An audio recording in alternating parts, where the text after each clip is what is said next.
महाराज जी, एक साधन अवस्था होती है जिसमें साधक साधना करता है, और एक परिपक्व अवस्था जैसे आज आपकी है। बट आपके जीवन में तो महाराज जी बनारस से लेके जब से निकले हैं तब से प्रतिकूलता का, भोजन नहीं मिलना, हाँ, सर्दी, तो सबको सहना। चूंकि लक्ष्य हमारा बहुत बड़ा रहा है, हमारा लक्ष्य रहा ब्रह्म प्राप्ति, भगवत प्राप्ति। अब इसमें हम कदम पीछे नहीं हटा सकते, चाहे जितना कष्ट मिले। तो वो जो जिसे तुम कष्ट कहते हो, वो हमारी तपस्या बन गई, वो हमारी साधना बन गई, वो हमारी जितेंद्रियता बन गई। महाराज जी तब आपको लगा नहीं महाराज जी? अभी तो महाराज जी चलो नहीं, हम, हमको केवल एक ही बात लगती थी कि हमें भगवान दर्शन दे। और ये प्रतिकूलता को भान ही नहीं नहीं, सका। बिल्कुल नहीं, कभी हमें नहीं लगा। क्योंकि जैसे अब काशी में थे तो बड़े बड़े अन्न क्षेत्र खुले हुए हैं, बहुत मारवाड़ी अन्न क्षेत्र 24 घंटा चलते हैं। तो काशी तो अन्नपूर्णा की नगरी है, वहाँ कई अन्न क्षेत्र है, आप जाइए किसी भी समय जाइए, आपको भरपेट भोजन मिलेगा। लेकिन हमारा नियम था, हम घाट से छोड़कर नहीं जाएंगे, हम कभी भोजन के लिए किसी के यहाँ नहीं जाएंगे। हमारे पास जो आएगा वही पाएंगे, उसे आकाश वृत्ति कहते हैं। आकाश वृत्ति से जीवन रखा कि मुझे केवल भगवत प्राप्ति करनी है। महाराज जी जब 3 दिन भोजन ना मिला हो, वो चित्त की स्थिति महाराज जी आपके अंदर क्या चलता था? केवल रोना आता था भगवान के लिए, गंगा जल पान करके एकांत में खंडहरों में बैठ के रोना आता था, प्रभु कब मिलोगे, कब। देना और महाराज जी उसको अनुभव करना है, दोनों में अंतर है कि जो पेट एकदम भूख हाँ, से ललायत बिल्कुल हो रहा है बिल्कुल। बस। नहीं, 7-7 दिन हो गए भोजन नहीं मिले। तो महाराज जी उस समय मन में क्या था कि केवल गंगा जल पीते, गंगा जल में पावर है।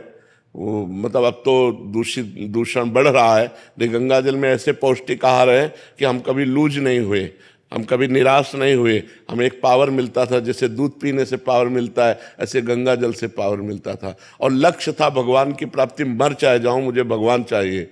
तो उस जिद के कारण सब सह गए, भगवान सब सहते रहे, वैसी क्षमता भी भगवान देते हैं, हमारा मन उत्साहित महाराज जी रहे। आपके मन में कभी आया नहीं कि हमारा भी एक जगह कुटिया हो, भोजन मिल जाए ऐसे? कभी हमारे मन में ऐसा नहीं आया। ये वृंदावन में व्यवस्था भगवान ने जब कर दी कि अब अखंड वृंदावन वास करना है, जब हमारी किडनी खराब हुई, ये परमात्मा की इन रूपों में परमात्मा ही तो प्यार कर रहा है। अगर हमने परमात्मा को जीवन दिया तो परमात्मा लाखों रूपों में हमें प्यार करता है। तो हमें प्रतिकूलता तभी अनुभव में आएगी जब हमारा हृदय भगवान से विमुख होगा। अगर भगवान के सन्मुख हो तो हर बात कृपा नजर आएगी, कि भगवान की कृपा ही इसमें है। महाराज जी आज अनुकूलता तो आज आप कैसे देखते हैं महाराज जी, अगर बाहरी अनुकूलता? हमारी दृष्टि में इसका कोई महत्व नहीं है। आज भी मैं अकेला ही हूं, जैसे घर से निकले थे वैसे आज भी है। हमारे पास कुछ नहीं है, ये सब श्री जी का वैभव है, श्री जी का खेल है।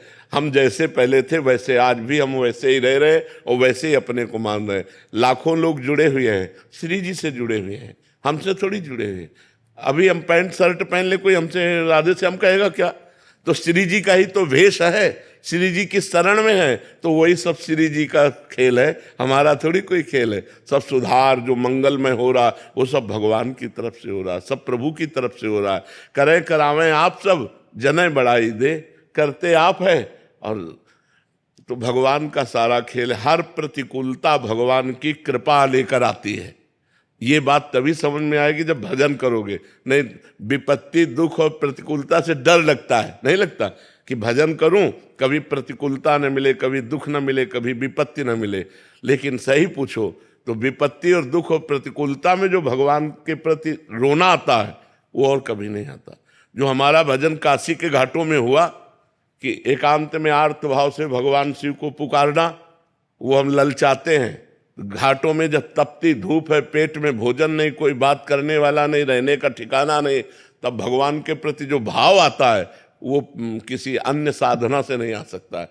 वो कृपा से जब परिस्थिति मिलती है, जैसे देखो द्रौपदी जी को वो कभी भाव नहीं आया, जब वो परिस्थिति आई कि ना कोई पांडव पक्ष उनका सहयोग कर रहा है, ना कोई सभा पक्ष सहयोग कर रहा है, हाथों में दम नहीं रह गया, दांतों में दबाया, दांतों में दम नहीं रह गया।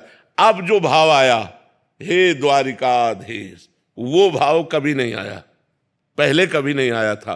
परिस्थिति ने वो भाव दिया कि भगवान का वस्त्रावतार हो गया और वही भगवान चीर बन करके लिपट गए द्रौपदी के। तो ये जो परिस्थिति आती है, विपत्ति दुख प्रतिकूलता, ये भगवान की कृपा का अनुभव कराने आती है। हम लोग डर जाते हैं उससे, जबकि वो कृपा होती है, हमारे पापों का नाश करके हमारे हृदय को अद्भुत आनंद प्रदान करने वाली बन जाती है।